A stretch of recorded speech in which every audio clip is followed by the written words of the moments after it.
Good day and welcome back to another DBZ Dokkan video. We're going to be taking a look at the Giant Ape Power mission.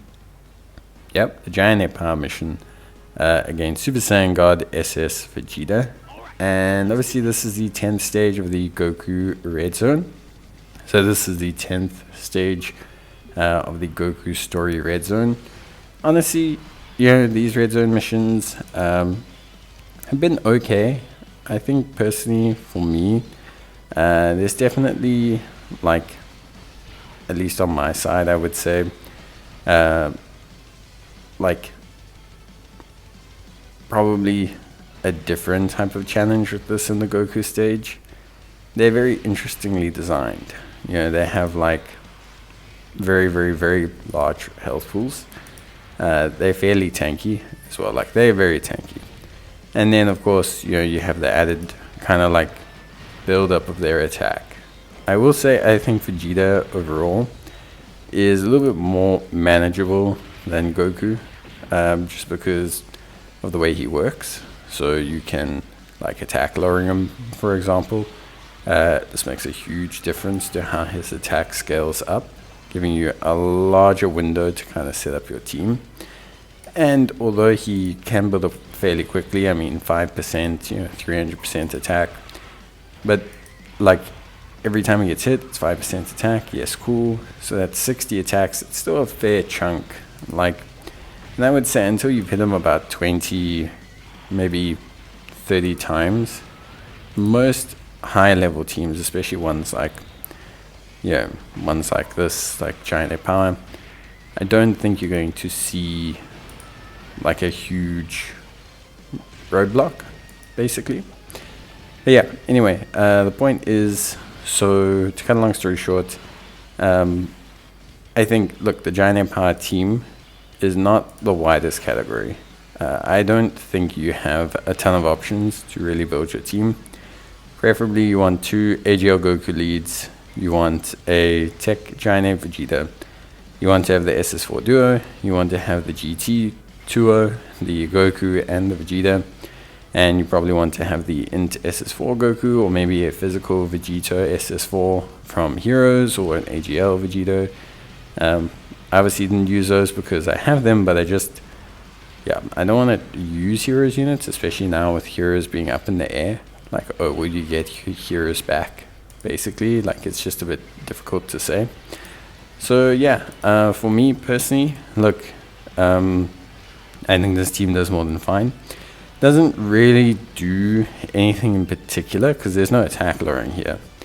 So, like, again, whereas, like, I just mentioned the crucial part of the strategy is attack lowering, we have none. So we're strictly speaking just running completely off the game plan, but that's just due to the team being so strong. Your rotations can be very set. Giant Ape Vegeta on the one rotation, SS4 Duo on the other, an AGL Goku on either side of them in the second slot, providing the 2-turn 44% buff. What I would suggest to take your Int SS4 Goku, stick him in harm's way nice and early, and let him build up his defense and activate his standby skill. Vegeta tends to super slot 1. So how Vegeta works is pretty straightforward.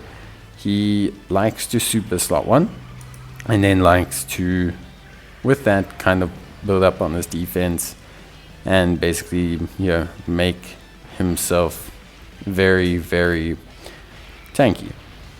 So I think, obviously, with that consideration in mind, having a first slot tank is one of the more crucial elements of this fight against Vegeta, and that's why having having 2 of the best tanky units in the game on the same team, along with 2 of the best supports for tanky units with the damage reduction, the 70% defense, tends to make it a little bit easier, to be entirely honest with you. So I thought that, Giant Ape Power, although limited, because it's so limited, a lot of people are going to run the same team. And yeah, generally speaking, this team just works. It's very strong. One of my favorite teams in the game, so everything just tends to work out pretty well. And yeah, I would say ultimately a pretty simple, straightforward, albeit obviously a little bit long fight against Vegeta. He has a lot of health, so taking him out is it's a feat, it's an activity. The suggestion I would make, really, transform that AGL Goku as soon as possible. Use items probably around turn 5, 6, 7, just to continue setting yourself up and to protect the SS4s. Let them stack as long as possible. The moment you fall below, or Vegeta falls below that 55% health bracket, immediately just shunt him to the side, throw all your active skills at him, and yeah, basically let the SS4s go to town as Gogeta.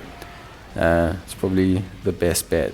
But yeah, I definitely think Vegeta is fairly challenging. Although, like I said, I would say the overall challenge is probably a little bit more tapered than the Goku on the Vegeta story side. Just, I think, because of the category. I do think they chose easier categories. But also, I think just because of the design. That attack lowering is very, very, very good. Like just, very, very, very good. So, for me, overall, I think I'm pretty happy. And I'd have to say, for me, really good stuff. So, yeah, let me know what you guys think. Let me know your thoughts, your team builds. What are you running? What do you want to run? Yeah, how's everything working for you? Did you use this team? I assume so. Did you replace it into SS4 Goku? I assume so. So yeah, I'd like to know what you guys think and what you guys ran.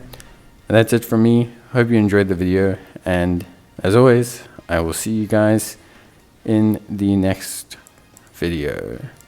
As always, take care, stay safe, and bye.